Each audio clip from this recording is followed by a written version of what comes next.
Greetings, everyone. Happy Monday. I am the Moon Mama. How y'all doing today? I am feeling a whole lot of ways this Monday morning. The moon is in Aquarius.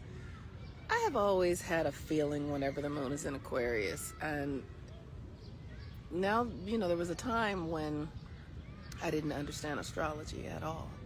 I had no idea what was really going on, and so when I would have feelings about things, I would always assign it to something or somebody that was in my life. I organized chaos, and I would always assign it to something or somebody that was in my life. And Aquarius energy to me I literally feel so alone. I feel so like loneliness is not something that I experience. Like, I hear people talk about being lonely. Aww. Loneliness, I realized that I got some cocoa on my shirt. I'm bummed about it. Anyway, so that is what it is. I have a tendency to be messy. But loneliness is not something that I register often. It's just an energy. It's just an emotion that when I feel it, I'm like, ooh, what the fuck is this? Loneliness. And Aquarius is the energy where I feel a deep sense of alone, or being alone. And it is because Aquarius is the energy of the future, you guys. It's such a fucking trip, this reality. Aquarius is the energy of what's to come. So I tend to experience it as being really alone is because I tend to be first. I tend to be ahead of the game because of my psychic abilities and my intuition and my, I'm going in the direction that other people haven't realized that they're going in yet. So that is the Aquarius energy today. Bummer. Okay, look at this beautiful piece that my friend Donna gave me. This necklace. I actually had the crystal already. She just put it together for me. She wrapped it and gave me this beautiful beaded copper. So I just am in deep appreciation. But there's really a lot to say today because we are in the final day of Taurus season. And so I want to make sure that I say all the things that need to be said. And I feel easily kind of distracted. So, today the moon is in Aquarius. First of all, welcome. I am Monique Ruffin, also known as the Moon Mama. This is our master nodal class. Why the nodes? Because the nodes are the point of evolution, the point of growth, the point of the future to what we're actually up to. And as humans, we're often so captivated by the chaos of our lives that we can get stuck doing old stuff. We can get stuck in old patterns and just be on a loop and not even fucking realize it. You don't even realize you're on a loop. And I have had the privilege of living long enough to understand cycles and when they are expiring and when new ones are picking up. And I would see it in my life, like I would see it in my relationships. And I would feel like, okay, this relationship is shifting. This relationship is ending. And because we have codes in our culture around longevity and, if something is ending, what's wrong? Somebody did something wrong. If it's ending, somebody's wrong. And when I started to realize that, no, it's just the season is just over. It's just complete. And then I would try to go back into it because of the cultural practices. I would feel like this is over. And it's not because they did anything. It's not because I did anything. It's the energy is done. That's it.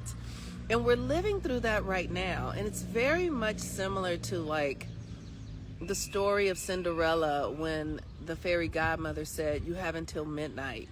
And when midnight comes, when that final chime strikes the midnight hour, everything will go back to how it was before the spell was cast. And we're living through an experience of the final chime being struck, and everything is going back to how it was cast. And so, as we have had the sun in Taurus for the last 29 days, we have been able to focus on our own value. What is your value? What are you, what do you value? What is valuable for you? And how you access the value of it is through your feelings, through what does it feel like? Does this feel aligned? And this is why it's so important for us to trust ourselves, for us to know our code, because at this stage in the game, when the old world is collapsing and the new world is coming, but it's still in the spiritual realm, it can be very easy to get caught up in the chaos of the old world. And so you must erect practices that support you in following the subtle energies and codes to the new frequency, the new reality. And it comes in on a whisper. It's coming in on a whisper. It's very, very, very subtle. And this is the thing. This is why I spend so much time alone.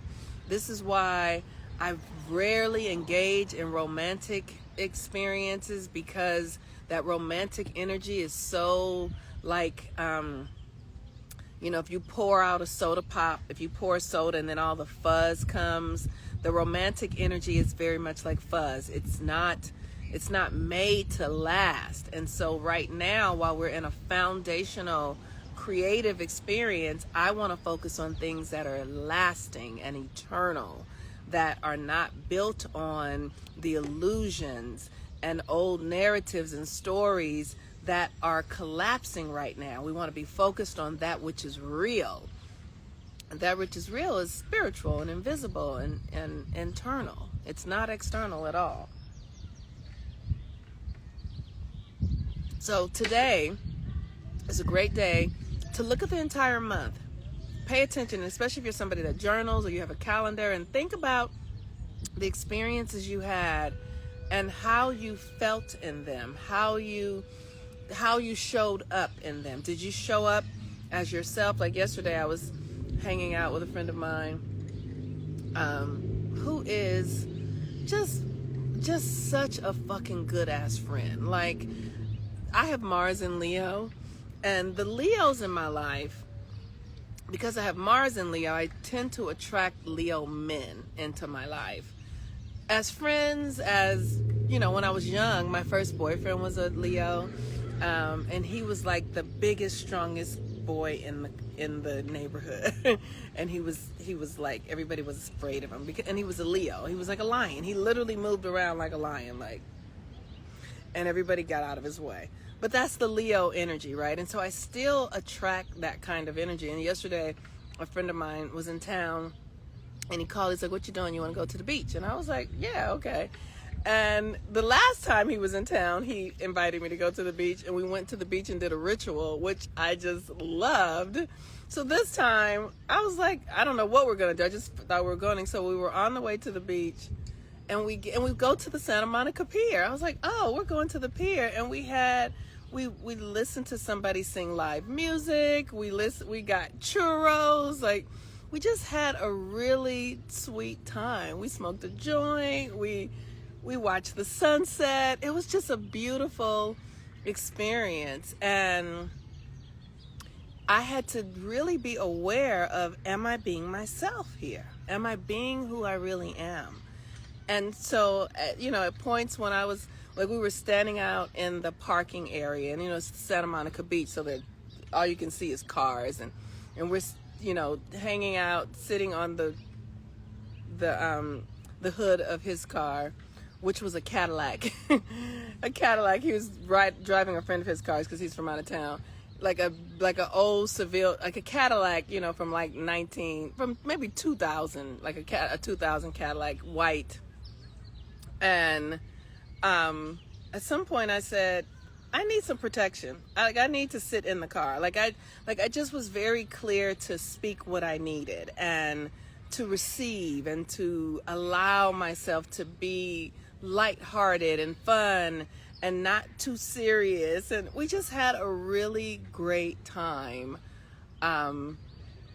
being playful and like children, and it was just great. And when we first got to the beach, I was like, oh, we're going to the sand, and he had on Air Jordans that had, like, I'm not into any of this kind of stuff, but he had on these tennis shoes that were patent leather around the edges, or like patent leather black and then white. Like, they were really fucking fancy. I was like, why you got on the fucking fancy shoes? Like, they were like tennis shoes that you would wear with a tuxedo. So we just laughed at that, and then we talked about the Sean Combs and the Sean Combs trial, and then it was just a really great, fun experience. And the question that I was left with was I myself? Was I myself? Or was I making adjustments or shrinking? Did I take up space? And this person, this friend of mine, is always encouraging me to take up space. They're always like, get bigger, get bolder, you know, be more of a bitch. I mean, like, always, like, they're always encouraging me to be myself in a way that's sometimes uncomfortable for me. That's like, huh? You know, like, no, like, and I appreciate it. Earlier in the day, I'd had experience. I was at the farmer's market hanging out with my friend Donna, who made this necklace, and another friend of mine, Ramos, who is he's a manager in the music industry. And we sit at the same place on the farmer's market all the time, across from Donna doing her jewelry. Last weekend, I interviewed Donna. So if you want to go see that, go look at last Sunday's interview. And there were two people on our bench. Like, we're always there together. And there were two people just sitting on our bench that I was like, who are these people on our bench? Like, we're privately. And like, who are these people on our bench? And then Ramos just went and sat on the bench. And he was like, just watch this. He literally went and sat on the bench. There were two people who weren't black, and Ramos was black. And he said, just watch me. And he went and sat on the bench, and sure enough, within 2 minutes, they got up and left. He was like, whenever a black man goes and just sits somewhere, people will just leave. And so he just cleared out the bench. And it was literally a lesson in taking up space, like not shrinking back. Literally claiming your place in this earth realm, claiming your identity, claiming your sense of self. And I know for me as a woman, I'm not always timid. Don't get me wrong. I know how to take up space when I'm with people I know. But when I'm in spaces where I don't know people, I don't tend to hold my sense of value.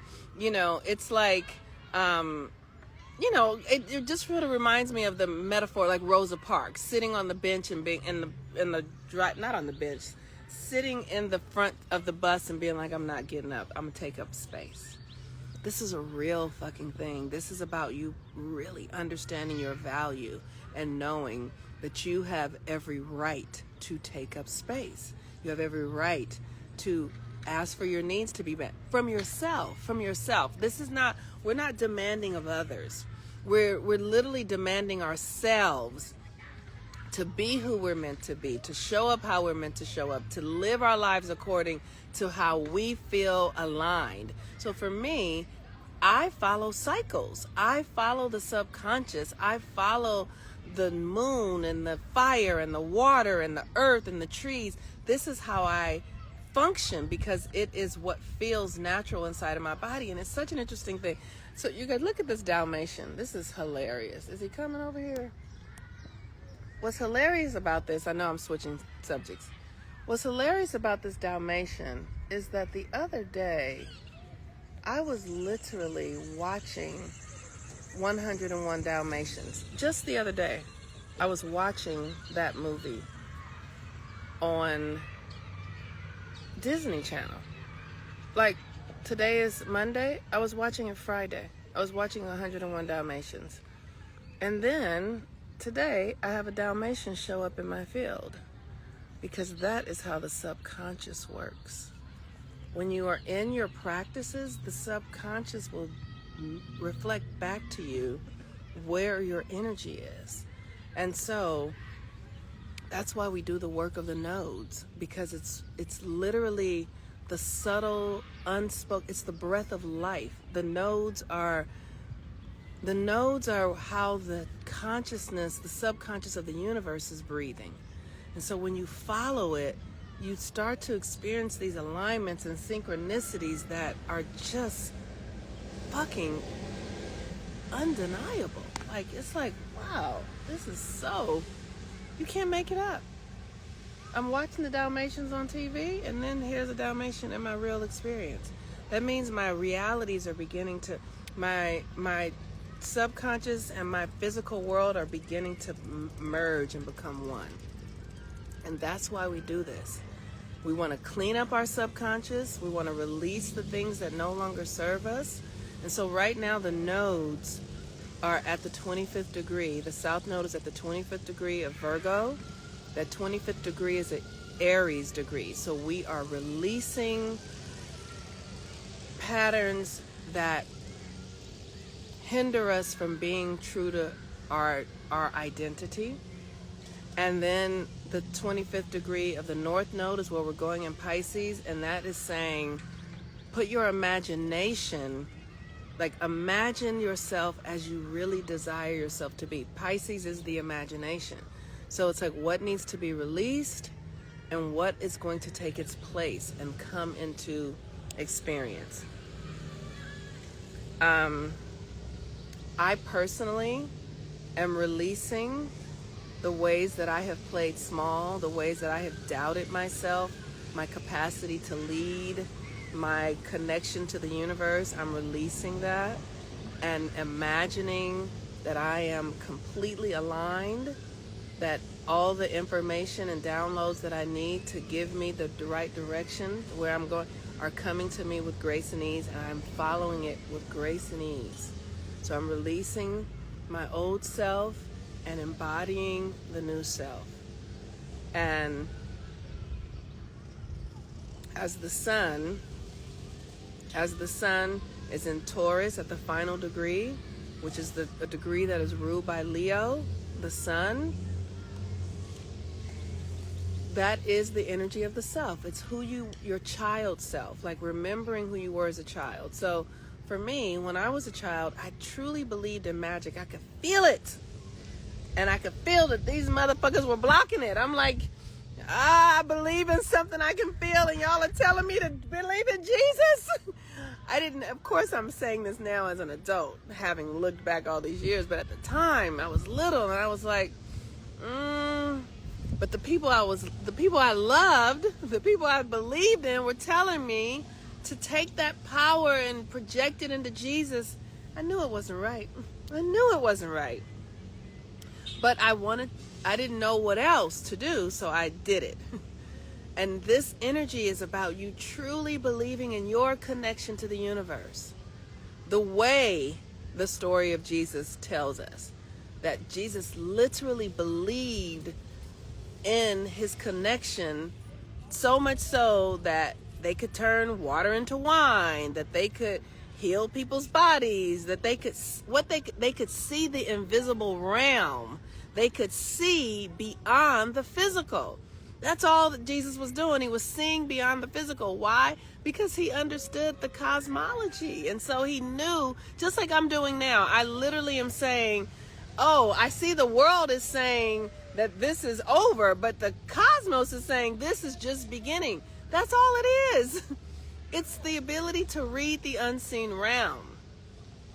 And so you get to read what's going on behind the world that you're in. So for me today, I feel like I am in an experience that feels there's so many moving pieces, and anything could get my attention and throw me off. It seems that way. But what I know is to just stay in my practices. Stay true to the things that I'm doing. Take your herbs, do your morning practice, do your meditation, do your video. I'm about to set up the next class for Daughters of the 13th Moon. Starts tomorrow, so I'm organizing that. And that will literally move me into another frequency by staying true. Chop wood, carry water. Chop wood, carry water.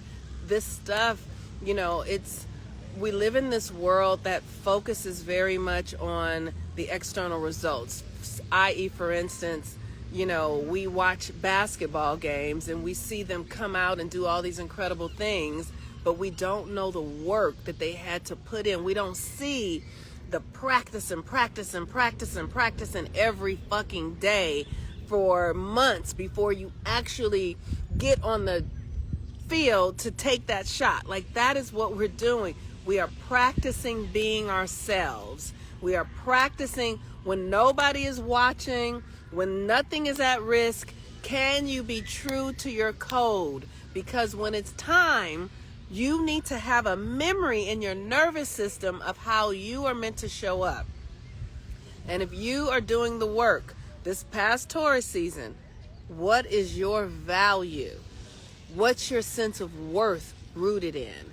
And like I said a couple days ago, we often put it in money, so we see this experience with this young woman, Cassie, and Sean Combs, like her having a partner who was really with her in her music, but she opened her eyes and saw Sean Combs and was like, ooh, that's more. That can be more, right? But do you understand what you are actually putting your value in? Because the choices we make are going to cost something down the line. And if we don't understand who we really are and what we're up to and what our mission is and what our purpose is, we could choose things that actually take us down a karmic path and not down an evolutionary path. Neither is right or wrong. It's okay. Whatever you choose is okay. I'm ready to choose the evolutionary path and not the karmic path. So do you know your value? And do you understand what you are getting yourself into when you connect to others?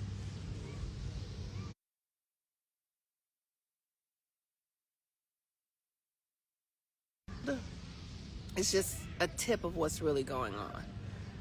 I really want to say about this Sean Combs trial, who has a Virgo moon and Cassie is a Virgo. Like, Virgo is here to purify. It's here to literally unclog the shit in your guts that aren't moving. So that's what they're doing.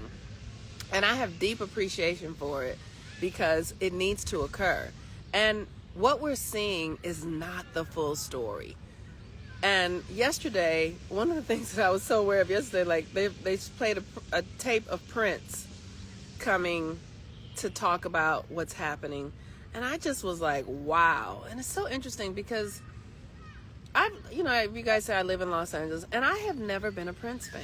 I have never been a Prince fan, like in the way that people are fans of him. I have always been a student of how he moves through the world, though. Like, he was on a whole nother level, and I was aware of that, and I was aware of it because of the way people worshipped him.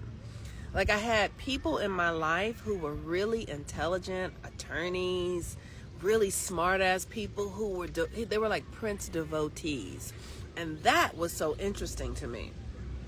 I was a Michael Jackson fan in the fan area, right? Like, just because Michael Jackson's music was dancey and popular. When I was growing up, Prince was singing things like, and it just embarrassed me. Like, Prince was singing things that the adults would be like, don't sing that song, you should know that. So I never really connected to Prince in that way publicly, but I did get it, right? And to see that he would come back from the dead, from the other side, because death is not real, from the other side, and do what he was doing when he was here, because that's what he was doing when he was here. He was always the whistleblower in the industry in the ways that he could do it, and maybe it cost his life, but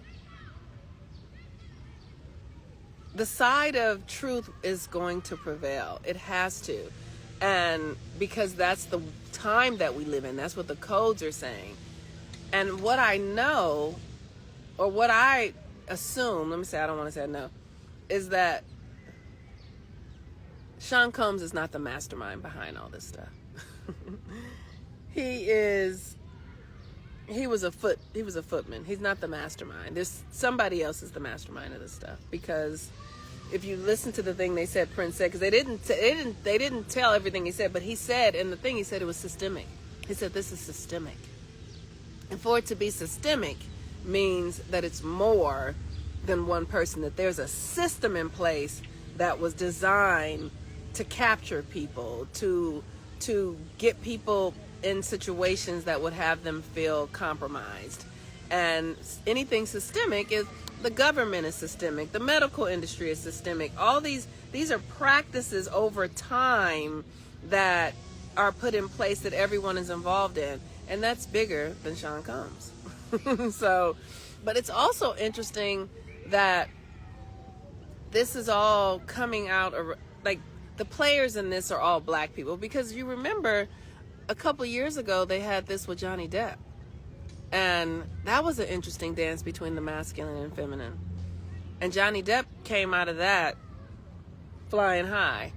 And now we have a very interesting experience with black people, and black people have a different impact on the culture. The way that we saw Sean Combs's music and his perspective in music impact the culture in the ways that it did. So this is all unraveling so that we can actually get free. We have to get free. We have to get free from pedestaling people, thinking that because people have these external things, money, cars, businesses, that doesn't mean that what they're doing is actually beneficial to us. And it's important to understand that everything grows corrupt over time. That's the laws of nature. Corruption is a part of the evolutionary cycle. Everything comes to an experience of death and corruption and transformation. So for us to understand that that's happening, it happens in our own lives and relationships. One of the things that I always say that I'm clear about now, like if we would just go into romantic relationships understanding that they are going to end, when they end, because corruption happens, things don't last forever. The things that last forever are the cycles. And if you're following the natural cycles, then you can always have life. But if you move into a cycle that is moving into death, that's corruption. And so when we understand that it's a part, that's why I say go read the Kabbalion and understand the laws of the universe, so that when the death cycle comes, you're not fighting it. You're like, okay, it's time for me to go. It's time. This shit is over with. This cycle is done. I trust that, and I'm gonna leave. That's what we're here. You literally just trust the cycle and take yourself out of the experience and move yourself into another energy. And that's why we're following these nodes. So today with the moon in Aquarius, it's an opportunity for us to really get true to what we gained from this month. And for those of you who are interested in joining Daughters of the 13 Moon, send me a private message or go to my link tree. And I will get you the link so that you can participate. I think the last day to join will be either tomorrow or the day after tomorrow. All right, peace and blessings. Have a beautiful day. Bye-bye.